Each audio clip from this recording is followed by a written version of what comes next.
Bonjour à toutes et tous, c'est Absolute et bienvenue dans cette nouvelle vidéo dans laquelle je vais vous donner rapidement et sans spoiler, du moins autant que faire se peut, mon avis sur cette nouvelle série Star Wars qu'est Star Wars Vision. Juste pour vous le rappeler, Star Wars Vision est un projet qui a été annoncé il y a un an lors d'une conférence tenue par Kathleen Kennedy, et nous avons appris ensuite qu'il s'agirait d'une série de 9 courts-métrages indépendants les uns des autres, réalisés par différents studios d'animation japonais reconnus, à qui l'on laissait carte blanche pour produire une série Star Wars selon leur propre vision de la saga et de l'univers créé par George Lucas. Bien évidemment, pour éviter tout problème de canonicité, la série est pour le moment considérée comme non canon, ce qui a permis aux auteurs de se montrer totalement libres dans leur création. Mais bref, commençons dès à présent avec ce que j'ai pensé du premier épisode, intitulé Le Duel. Bon, et bien déjà ce qu'on peut dire, c'est que le choix artistique qui a été fait est juste fantastique. L'idée du noir et blanc avec seulement les lasers en couleur pour montrer leur importance est une super bonne idée et j'adore le chara-design des personnages, avec ce mix entre Japon féodal et Star Wars, ça marche vraiment super bien. Bon, cependant, pour ne pas être à 100% positif, il y a quand même une sorte d'effet bizarre au niveau des ombres sur les visages des persos, comme si elles changeaient de position sans réelle raison toutes les deux frames, mais faut juste s'y habituer, après on n'y fait plus attention. La musique de cet épisode est également très cool, notamment celle qui accompagne le duel, on dirait un mix entre une sorte de Duel of the Fate et la version Westworld de Paint in Black pour ceux qui connaissent. L'histoire en elle-même qui nous est racontée est assez peu originale, on reste dans un délire assez similaire à ce qu'a pu faire Dave Filoni pour son épisode de la saison 2 de The Mandalorian, avec une inspiration clairement tirée de films tels que Yojimbo ou Les 7 Samouraïs, des classiques de Kurosawa, qui sont régulièrement cités comme ayant servi d'inspiration à George Lucas pour Un Nouvel Espoir. Même si là, la ressemblance est encore plus frappante étant donné l'esthétique de l'épisode en lui-même. Néanmoins, il y a des idées qui sont super bonnes, comme le twist du milieu d'épisode ou certaines trouvailles, notamment au niveau du combat, qui sont vraiment super bien trouvées. Et aussi l'un des gros points forts de cette série et de cet épisode en particulier, c'est le casting du doublage en français. On a vraiment du très très lourd, avec Boris Rehlinger, voix de Joaquin Phoenix de Ben Affleck ou bien encore du commandant Shepard dans la trilogie Mass Effect, Kelly Marot, voix de Sophie Turner, Alice Orsa qui fait celle de Maisie Williams, Gilles Morvan qui a pu faire la voix de Benedict Cumberbatch et qui a également joué un rôle important dans l'univers de Mass Effect puisqu'il prêtait sa voix au personnage de Garrus. Je pourrais en citer plein d'autres, mais très clairement là on peut dire cocorico car le doublage de la série est vraiment exceptionnel, même s'il y a quand même plusieurs fois les mêmes doubleurs qui reviennent pour faire différents personnages dans différents épisodes, donc si vous les enchaînez les uns après les autres ça peut faire un peu bizarre. Enfin, pour en revenir à ce premier épisode, j'ai vraiment apprécié le personnage de Ronin, et à titre personnel, ça me dérangerait pas d'en savoir un peu plus sur lui. Je suis content d'ailleurs qu'un roman le concernant soit bientôt disponible, mais à voir aussi s'il aura droit à sa version française. Mais sur ce premier avis positif, passons maintenant à la suite, et malheureusement les choses vont se compliquer avec le deuxième court-métrage, intitulé Tatooine Rhapsody, et là la chute est grande car on passe dans un univers beaucoup plus enfantin, bon déjà l'animation fait nettement plus cartoon, et dessin animé orienté jeunesse. Mais après, le truc est complètement décalé, complètement barré, et le délire en soi de suivre un groupe de musique dans l'univers de Star Wars pourrait être rigolo, mais là, dans un épisode de 15 minutes, c'est difficile de s'accrocher vraiment à ces personnages, donc pour moi, cet épisode, ça restera un gros bof, mais je reconnais qu'il y avait du potentiel pour faire quelque chose de marrant. Et alors là, on passe à l'épisode 3 nommé Les Jumeaux, et celui-là, j'ai vraiment eu beaucoup de mal, j'ai même pour ainsi dire complètement décroché à la fin. J'étais déjà moyennement fan des designs avec des traits un peu trop simplistes, voire trop lisses, même si je reconnais que certains passages étaient vraiment badass, où on ressentait vraiment la puissance des personnages.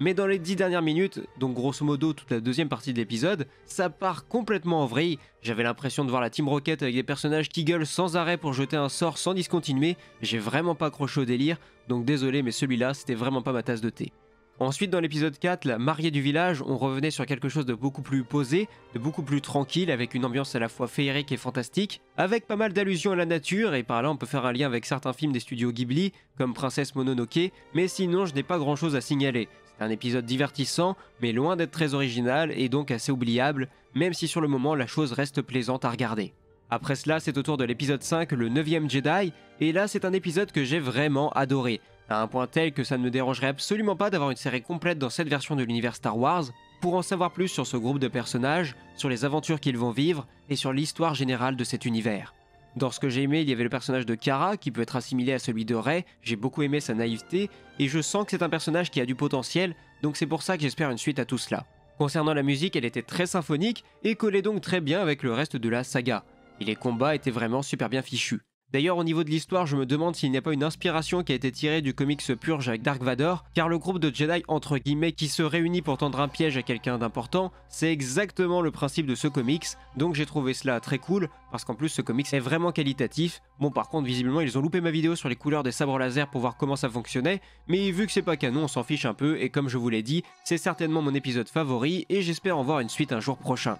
Mais passons dès à présent à l'épisode 6, et là j'ai encore eu du mal au niveau de l'animation, j'avais l'impression de voir un épisode d'Il était une fois la vie, donc c'était un peu particulier, et puis j'ai eu du mal tout simplement à m'impliquer dans l'histoire, même si oui c'était un peu mignon tout ça, je le reconnais, mais j'ai eu du mal quand même. Malgré tout, le duel de fin était vachement bien animé, et ça m'a un peu réveillé, mais voilà, ça restera pas dans les annales selon moi. Enfin, concernant l'épisode 7, là encore, on va ressentir une inspiration tirée du studio Ghibli dans les messages qui sont transmis, avec ce côté vraiment très proche de la nature et pour certains designs de personnages, comme l'ancien par exemple, avec cet aspect vraiment creepy. L'histoire de son côté est assez lambda et elle pourrait s'inscrire dans n'importe quelle continuité, voire pourquoi pas durant la période de la Haute République, vu que c'est la mode en ce moment. Mais comme je vous l'ai dit, c'est juste une histoire basique de Jedi qui débarquent sur une planète et doivent affronter une menace. Donc bon, c'était plutôt moyen, même si l'antagoniste changeait de ce que l'on peut avoir l'habitude de voir dans Star Wars.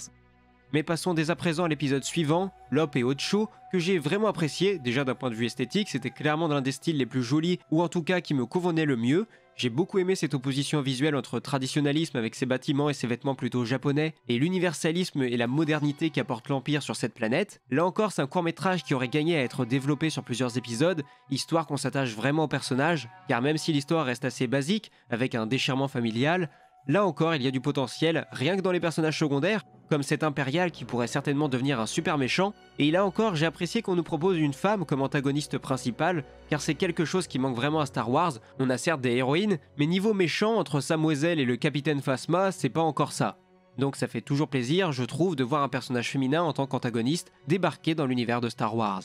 D'ailleurs, on retrouve aussi dans cet épisode tout un message autour de l'héritage, donc plus ou moins la même chose que le message qu'essaye de porter la postlogie, mais ici il n'y a pas d'aller-retour dans la symbolique, donc c'est nettement plus clair vis-à-vis du message que l'épisode veut faire passer, que le nom ou le sang ne sont pas importants, et que ce sont les actions que l'on réalise qui comptent au final. Donc vous l'aurez compris, j'ai vraiment aimé cet épisode. Et malheureusement, on va rester sur une touche négative, car le dernier, je n'ai pas accroché non plus. Bon, déjà parce que le héros qui ressemble à Bob Lennon, ça m'a fait travailler l'esprit pendant 20 minutes, et puis au-delà de ça, je n'étais que moyennement fan du chara-design, même si à contrario, les décors étaient quant à eux plutôt jolis. Mais l'histoire en elle-même est la même que celle d'Anakin Skywalker dans la prélogie, donc ouais, j'ai pas été convaincu. Donc voilà mon opinion pour chacun des épisodes de cette série. Vous l'aurez compris, il y a à boire et à manger, mais je vous recommande quand même de la regarder, car même pour les épisodes que je n'ai pas appréciés, il y a toujours quelque chose à sauver, et le tout reste clairement tout à fait divertissant. Sur ce, la vidéo est donc terminée, j'espère qu'elle vous aura plu, si c'est le cas comme d'habitude n'hésitez pas à me donner votre avis dans les commentaires, à partager la vidéo autour de vous, et à vous abonner pour ne rien louper des futures sorties.